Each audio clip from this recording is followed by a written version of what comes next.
नमस्कार दोस्तों, स्टोरी हवस 2.0 में आशीष के साथ आप सभी लोगों का फिर से स्वागत है। दोस्तों, मैं आशीष कुमार आप सभी लोगों के सामने फिर से प्रस्तुत हो चुका हूँ एक और खौफनाक और दिल को दहला देने वाले एपिसोड को लेकर।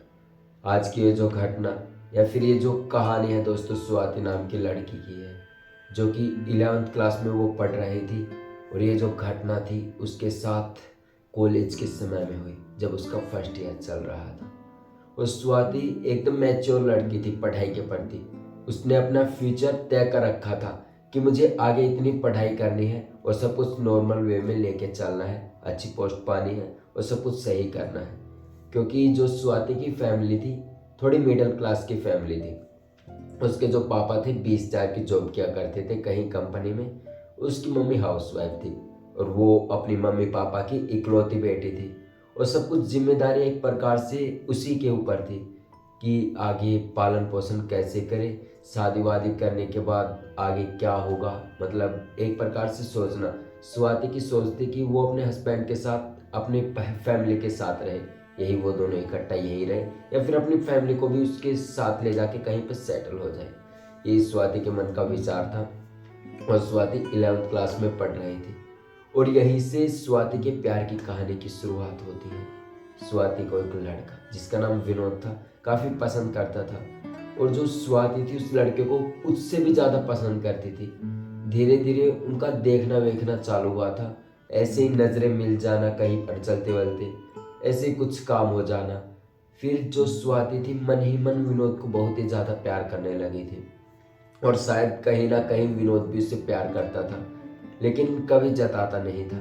एक दिन कुछ ऐसा होता है, स्वाति कुछ काम वाम करके अपने स्कूल का घर जा रही थी तो विनोद पीछे से आता है और उसे प्रपोज करता है कि मैं तुमसे शादी करना चाहता हूँ और मेरे जिंदगी में तुम्हारे सिवा कुछ नहीं है।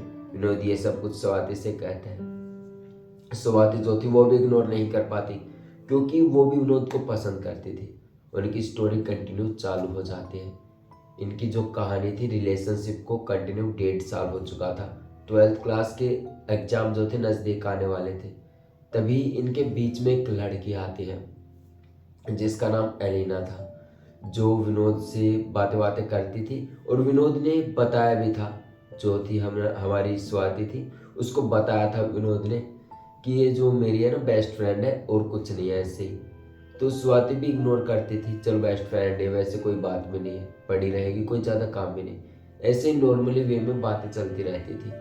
तो धीरे धीरे जैसे 12th क्लास पास होती है उनकी, जब अच्छा रिजल्ट आता है तो वो कॉलेज में चले जाते हैं। विनोद और स्वाति एक साथ एक ही कॉलेज में जाते हैं, एक ही जो सिस्टमेटिक ब्रांच थी वही लेते हैं और अपनी पढ़ाई चालू करते हैं। फिर धीरे धीरे पता नहीं क्या होता है, जो बेस्ट फ्रेंड थी विनोद की वो विनोद से कुछ ज़्यादा ही घुल मिलने लगी थी और अजीब सी हरकतें करने लगी थी, जिससे स्वाति को काफ़ी अजीब लगता था।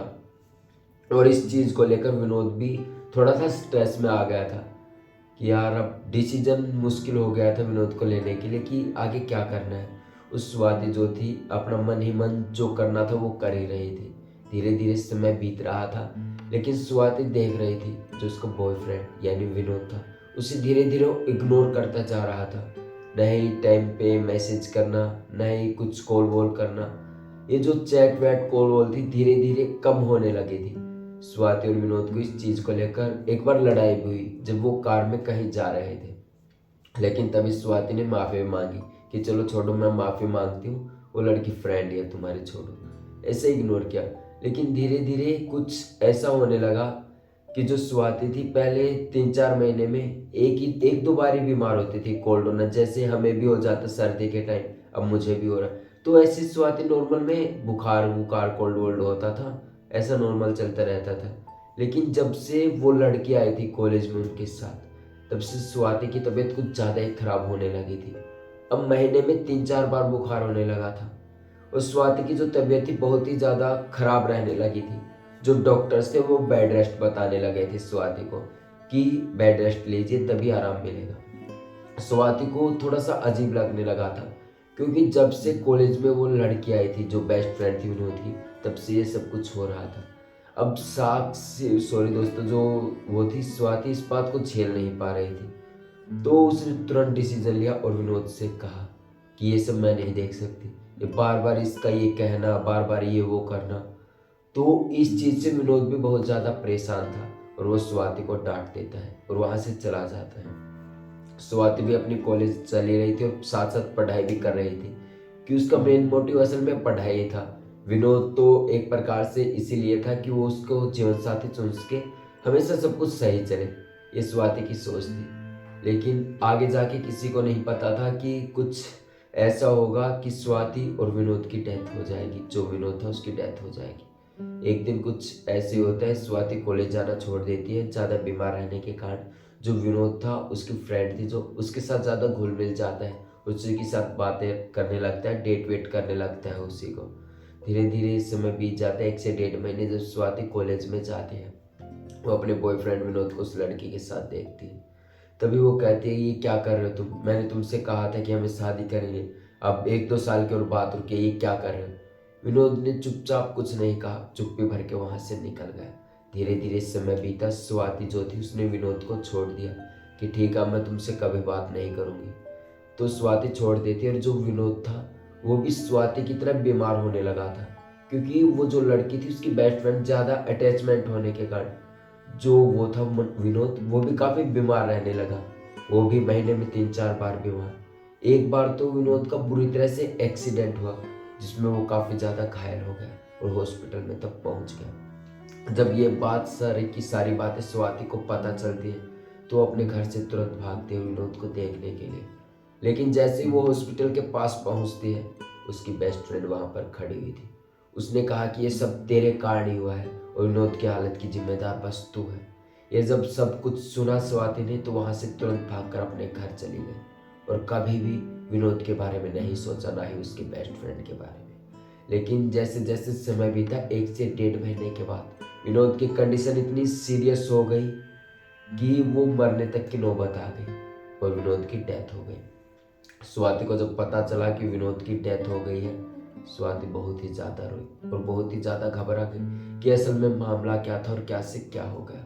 वो जो लड़की जो बेस्ट फ्रेंड थी स्वाति की, इसी कारणवश स्वाति ने कॉलेज में जाना छोड़ दिया था, बस केवल एग्जाम देने के लिए चाहती थी। और कॉलेज में जो रूम हॉस्टल्स में रहते थे, वो लड़की भी वहीं पर रहती थी। तभी एक लड़की का उस कॉलेज से जो हॉस्टल में रहती थी स्वाति के पास फ़ोन आता है कि कहती है कि ये जो लड़की थी बेस्ट फ्रेंड विनोद की, ये कुछ सही नहीं है। इसके कमरे से अजीब अजीब सी आवाज़ें आती हैं, कभी रोने की, कभी अजीब सी गिटार बजने की आवाज़ें, कभी गाने की, बहुत ही काफ़ी अजीब आवाज़ें जो हम सब सुनते हैं लेकिन कुछ कर नहीं पाते, क्योंकि हम जब भी गेट खुड़खुड़ाते हैं तो वो आवाज़ें अचानक बंद हो जाती है। ये सब स्वाति को जब पता चला, तो स्वाति को भी लगा कि ये कोई लड़की आम लड़की नहीं है, क्योंकि जब से हमारे बीच आई थी तब से ये कुछ हुआ और विनोद की डेथ हुई।